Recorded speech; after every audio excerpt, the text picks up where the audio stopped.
आरंभिक हिमालय की तलहटी में बसे राज्य सुरजनगढ़ की रानी माधवी अपनी विलक्षण सुंदरता और साहस के लिए प्रसिद्ध थीं।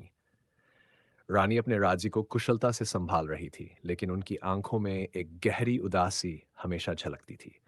वह अपने पति राजा विक्रम की यादों में डूबी रहती थी, जो 7 साल पहले एक युद्ध के दौरान लापता हो गए थे।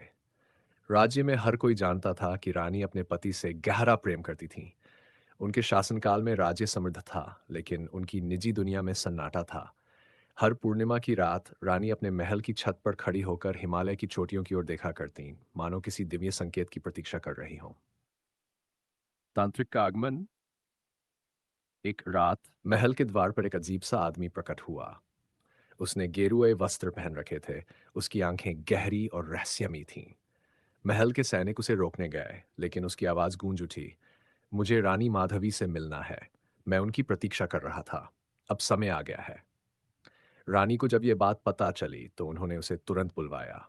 वह आदमी एक तांत्रिक निकला जिसने अपना नाम अघोरेश्वर बताया। उसने रानी से कहा, मैं जानता हूं कि आपके जीवन में एक अधूरापन है। आपकी आत्मा का साथी जीवित नहीं है, लेकिन वह पूरी तरह मरा भी नहीं। मैं उसे वापस लाने में मदद कर सकता हूं।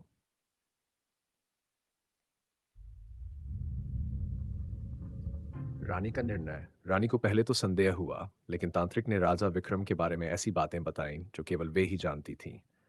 अंततः रानी ने अपने दिल की आवाज सुनी और कहा, यदि मेरे पति को वापस लाने के लिए कोई भी मूल्य चुकाना पड़े तो मैं तैयार हूं। तांत्रिक ने कहा, यह आसान नहीं होगा।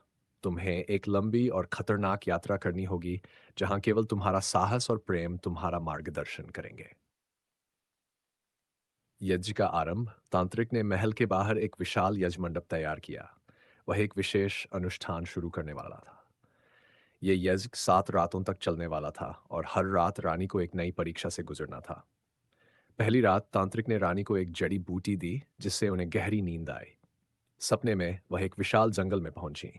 वहां उन्हें एक पुराना पेड़ मिला जिसने कहा, तुम्हारे प्रेम की शक्ति तुम्हें अपने पति के पास ले जा सकती है, लेकिन तुम्हें त्याग का प्रमाण देना होगा। रहस्यमय लोक की यात्रा। 7वें दिन यश पूरा हुआ और तांत्रिक ने रानी को एक जादुई द्वार दिखाया। यह द्वार दूसरे लोक में ले जाता था, जहां राजा विक्रम की आत्मा कैद थी। तांत्रिक ने कहा, यह तुम्हारी अंतिम यात्रा है। इस लोक में तुम्हारे प्रेम की परीक्षा ली जाएगी। यदि तुम्हारा प्रेम सच्चा है तो तुम उन्हें वापस ला सकोगी, लेकिन अगर तुम असफल हुई तो तुम हमेशा के लिए खो जाओगी। परीक्षाओं का आरंभ। रानी ने द्वार पार किया और खुद को एक अंधकारमय दुनिया में पाया। वहां न कोई समय था, न दिशा। पहली परीक्षा में एक विशाल नदी रास्ते में आई। नदी ने कहा, यदि तुम्हारा प्रेम सच्चा है तो तुम मुझे बिना तैरकर पार कर सकती हो।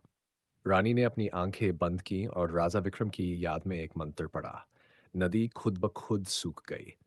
दूसरी परीक्षा में रानी को एक सुनसान घाटी मिली, जहां सैकड़ों परछाइयों ने उन्हें घेर लिया। हर परछाई ने कहा, मैं राजा विक्रम हूं, मुझे पहचानो। रानी ने अपनी आत्मा की गहराई से महसूस किया और असली परछाई को ढूंढ लिया। राजा विक्रम का मिलन। अंत में रानी एक काले महल में पहुंची। वहां एक विशाल पत्थर का सिंहासन था, जिस पर राजा विक्रम की मूर्ति जैसी आकृति बैठी थी। तभी तांत्रिक वहां प्रकट हुआ और कहा, यह तुम्हारी अंतिम परीक्षा है। यदि तुम अपने प्राणों का बलिदान दोगी तो राजा विक्रम जीवित हो जाएंगे। रानी बिना सोचे समझे तैयार हो गई। उन्होंने कहा, यदि मेरा जीवन मेरे पति को वापस ला सकता है तो मैं इसे सहर्ष छोड़ने के लिए तैयार हूं। है सच्चाई का खुलासा। जैसे ही रानी अपनी आंखें बंद करने लगी, तांत्रिक ने उन्हें रोक लिया। उसने मुस्कुराते हुए कहा, यह केवल एक परीक्षा थी। तुम्हारे प्रेम ने साबित कर दिया कि यह ब्रह्मांड की सबसे बड़ी शक्ति है। राजा विक्रम जीवित हैं। उन्हें केवल तुम्हारे प्रेम की शक्ति की प्रतीक्षा थी। तभी राजा विक्रम ने आंखें खोली। वह पूरी तरह स्वस्थ थे। उन्होंने रानी को गले लगाया और कहा, माधवी, तुम्हारा प्रेम मेरे लिए एक जीवनदायिनी शक्ति बन गया। मैं हमेशा तुम्हारे प्रेम का यूं ही रहूंगा। अंतिम आशीर्वाद और तांत्रिक का विदा। तांत्रिक ने दोनों को आशीर्वाद दिया और कहा, तुम्हारा प्रेम केवल तुम्हारे लिए नहीं, बल्कि इस संसार के लिए एक मिसाल बनेगा। अब मेरा काम समाप्त हुआ। मैं चला। राजा और रानी एक बार फिर एक हो गए। उनके राज्य में सुख समृद्धि लौट आई।